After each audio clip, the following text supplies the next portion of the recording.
Download the PantryOn app. It is available for both Android and iPhone. Create an account. How-to video is available in the description.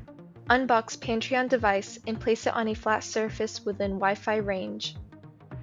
Plug in the device. Now launch the app. Click on the main menu located at the top of the screen. Click on PantryOn System. Click on the plus icon located on the bottom right side of the screen. Give your system a name. Make sure your mobile device is connected to the same Wi-Fi that you want your PantryOn device to connect to. Ensure you're not connected to a 5G network and enter your Wi-Fi password. Choose your time zone.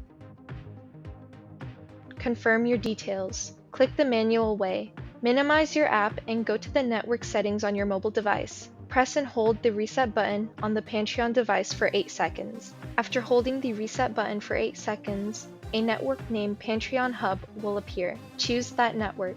Switch back to the PantryOn app and make sure you're connected to PantryOn Hub at the top of the screen. Click Next.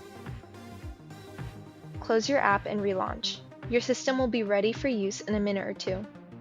Congratulations, you're done! Your system is now ready for use.